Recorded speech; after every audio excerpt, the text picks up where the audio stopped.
Sedangkan fungsi zikir yang pertama disebutkan di Quran surah ke-13 ayat ke-28. Ala bi dzikrillahi tatmainnul qulub. Masih ingat qulub jama dari kata apa? Qalbu. Jadi kalau sholat Anda benar, hati Anda tenang. Ciri hati yang tenang, dia bisa mengendalikan nafsu dalam kehidupannya. Sehingga muncul yang baik-baik di sini. Jadi kalau teman-teman sudah sholat 5 kali dalam sehari, tambah dengan sunnahnya, hatinya belum tenang, pasti ada yang kurang tepat dalam sholatnya. Karena jangankan sholat, tempat sholat saja disebut oleh Quran tempat yang menenangkan. Quran surah 2 ayat 125. Wa idh ja'alna al-baita mathabatan lin-nasi wa amna.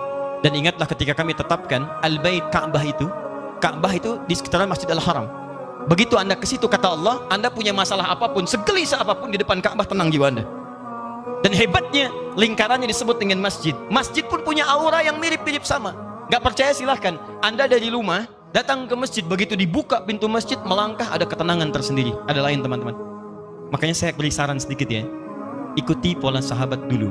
Itu mereka apapun pekerjaannya, ada pengusaha, ada pedagang macam-macam. Itu kalau selesai bekerja, itu nggak langsung ke rumah Pak, teman-teman. Mereka mampir ke masjid. Begitu keluar dari masjid, yang dibawa itu aura masjid. Dia nyampe rumah itu bukan aura pekerjaan. Kadang-kadang kalau Anda dari pekerjaan ke rumah, itu yang dibawa tuh bayangan pekerjaan, menumpuk macam-macam, sehingga kadang-kadang banyak kegelisahan. Coba mampir, begitu keluar sudah ada ketenangan dalam jiwa. Enak, tenang. Saking tenangnya masuk, sholat 2 rakaat, lebih tenang lagi. Duduk, atasnya AC, tidur aja gitu kan. Paham ya? Satu. Jadi cari semua bentuk hubungan dengan Allah, itu akan menguatkan jiwa Anda. Di antara kalimat zikir nanti turunkan, ada sholat, ada baca Quran. Makanya kalau nggak percaya silahkan, Anda sedang gelisah, buka Quran, sudah. Nggak mahal kok, buka mushaf, baca Quran, seketika tenang. Habis itu gelisah lagi. Ya. Kenapa? Belum selesai, baca lagi, minta sampai tenang jiwa Anda. Doa, Quran surah 7 ayat 205, wadhkur rabbaka fi nafsik, doa disebut dengan zikir. Makanya kalau sedang gelisah jangan mengeluh. Nggak ada ayat tentang keluhan. Kalau ada ayat tentang keluhan di Quran, insya Allah saya jadi orang pertama yang mengeluh. Nggak ada teman-teman. Bahkan binatang pun tidak mengeluh dalam kehidupan. Kerjakan. Semut nggak ngeluh. Silahkan cek. Kera tidak mengeluh. Ayam tidak mengeluh. Cek. Nih lihat. Ini ada wajan. Ini ada cacing sini.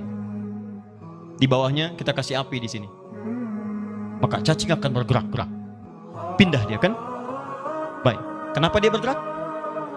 Bukan panas. Bukan, karena cacing tidak mampu untuk mengeluh. Aduh panas, aduh sakit, aduh. Kalau semua aduhnya kapan dia pindahnya? Coba pernah dengar? Coba kalau nggak percaya panaskan. Dengar nggak kalimat aduh, nggak ada. Silakan cek, nggak ada. Dia gerak aja supaya menghindar dari kepanasan. Anda itu nggak pernah tuntas masalah bukan karena Anda kurang hebat, barangkali banyak ngeluhnya. Dan Anda kurang tenang bukan karena kurang kaya, kurang takwanya, ini poinnya. Dan kurang ibadahnya. Itu bagian pertama. Masih ada waktu, Pak? Masih. 2. Ini. Rumus cepat. 2. Ini indah sekali di Quran. Tadi kata Quran, qad aflaha man zakkaha. Sungguh akan bahagia, tenang orang yang mampu menyucikan hatinya. Baik, ikhwan atau akhwat di atas, kalau nyuci itu pakaiannya dibuang atau kotorannya yang dibuang? Mah, tolong cucikan ya. Iya Pak, palidgun ke sungai. Oh, Masya Allah. Begitu pulang, mana mah pakaiannya? Dicuci, dibuang? Tidak. Nyuci, membuang kotornya. Kadang-kadang kotor itu mesti ada untuk nampak yang bersihnya.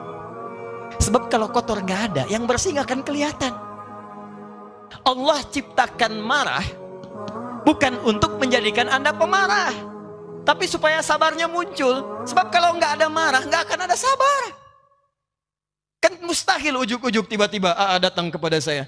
Nggak ada hujan, nggak ada angin, nggak ada masalah, tiba-tiba sabar Ustadz, sabar. Saya cuma tanya, sehat? Ya. Karena mustahil teman-teman. Mustahil ada kejujuran kalau tidak diciptakan lawannya dusta. Kalau nggak ada dusta, bagaimana bisa mengukur jujur? Jadi caranya bagaimana kata Quran? Ketika Anda mendapati semua ini dalam kehidupan, tidak diciptakan ini kecuali untuk diketahui lawannya. Jadi kalau Anda menemukan sesuatu yang tidak baik, yang bersumber dari nafsu, cepat langsung cari lawannya di takwa untuk menyelesaikan itu semua. Karena itu tidak dimunculkan kecuali melatih Anda untuk mendapatkan sifat takwanya. Contoh prakteknya. Ibu, halo? Suami pulang dari kantor, tiba-tiba marah. Marah saat dititipkan pada suami, hakikatnya isyarat Quran bukan ingin menjadikan suami pemarah, bukan. Tapi dititipkan marah pada suami supaya sabar di ibu itu muncul. Sebab di depan itu banyak persoalan yang membutuhkan sabar yang lebih. Kalau pada yang ini aja nggak bisa sabar, bagaimana mengatasi yang di depan? Diberikan kesabaran itu, dititipkan marah pada suami bukan untuk menjadikan suami pemarah. Jadi kalau suami pulang marah misalnya, maka lihat cara bacanya. Berarti ibu dituntut untuk menghadirkan kesabaran. Allah sedang ingin memunculkan sifat takwa pada diri ibu dalam bentuk sabar. Ibu ingin dekat dengan Allah? Ingin. Baik, sekali lagi ingin dekat dengan Allah? Kunci dekat dengan Allah, sabar. Innallaha ma'as sabirin. Quran surah kedua ayat 153. Allah dekat dengan orang-orang sabar. Ibu ingin masuk surga? Kunci masuk surga, sabar. Quran surah 13 ayat ke-28. Kalimat malaikat pertama menyambut orang ahli surga, salamun alaikum bima sabartum. Selamat, Anda bisa masuk surga karena sabar. Jadi kalau ada suami marah, datang ke rumah, berbahagialah bu. Kenapa? Karena pada saat itu ibu dititipkan oleh Allah langsung cari lawannya. Mama, alhamdulillah, sabar. Ya Pak, Masya Allah. Ini kadang-kadang tertukar. Suami marah, ibu lebih galak. Masya Allah. Mama, kenapa Pak? Mama kenapa? Papa kenapa? Mama gak tahu kalau Papa ini matahari, pemimpin. Papa gak tahu kalau Mama bulan. Dengan kekuatan bulan, aku menghukummu. Ada repot. Gak nyambung. Gak beres-beres kalau begitu. Sama. Jadi sebenarnya nggak susah. Kalau Anda menemukan yang kotor dari nafsu, cepat cari lawannya yang baik. Suami pulang nih, istri cemberut. Apa lawan cemberut? Senyum. Jadi begitu Anda pulang ke rumah, lihat istri cemberut. Ini Anda tinggal senyum. Assalamualaikum. Dik. Kayaknya kenal. Udah gitu. Ya, cuman memang teorinya mudah, prakteknya tidak sederhana itu. Betul. Ustadz juga sama. Makanya jarang ada ustadz ceramah bawa istrinya, jarang itu. Jarang sekali. Ini live ya. Kita selesaikan di rumah. Jadi dua saja itu. Pertama, bangun hubungan dengan Allah, zikir. Makanya Anda kalau temukan kalimat-kalimat ibadah itu semuanya takwa ujungnya. Nanti sebentar lagi puasa. Apa tujuan puasa? Takwa. Quran surah 2 ayat 183, paling kiri sebelah atas. Ya ayyuhalladzina amanu kutiba alaikumus kama kutiba alal ladzina min qablikum la'allakum taqwa. Anda mau haji, takwa bekalnya. Quran surah 2 ayat 197, paling kanan sebelah atas. Al-hajju asyhurum ma'lumat faman farada fihinna al-hajja fala rafatha wala fusuqa wala jidala fil hajj wa ma taf'alu min khairi ya'lamuhu Allah wa tazawwadu fa inna khairaz zadi taqwa. Mau haji, takwa muaranya. Mau puasa, takwa. Salat, takwa. Infak, sedekah, takwa. Semua takwa. Jadi ternyata tujuan ibadah itu ketika Allah bebankan pada kita bukan untuk menjadi beban dalam kehidupan, tapi ingin membuat Anda bahagia karena takwanya muncul. Makanya selesai sholat, selesai infak, selesai baca Quran, ditutup ayatnya. Quran surah 2 ayat kelima. Lihat, ulaika ala hudam min rabbihim wa ulaika humul muflihun. Qad aflaha man zakkaha wa ulaika humul muflihun. Bahagialah mereka semua. Di ketika Allah minta kita sholat, Allah minta kita bahagia. Aneh kalau ada orang diminta bahagia nggak mau bahagia, itu orang aneh. Makanya ketika Anda dipanggil sholat, hayya 'alas shalah, Anda tanya, kenapa kami sholat ya Allah? Dijawab, hayya 'alal falah. Ayo saya kasih bahagia. Yang belum bahagia datang ke sini. Anda orang kaya, Anda orang hebat, belum bahagia. Cek, bukan karena Anda kurang hebat dan kaya, Anda kurang takwa. Karena ketika Anda takwa, masalah Anda selesai. Quran surah 65 ayat 2 dan 3.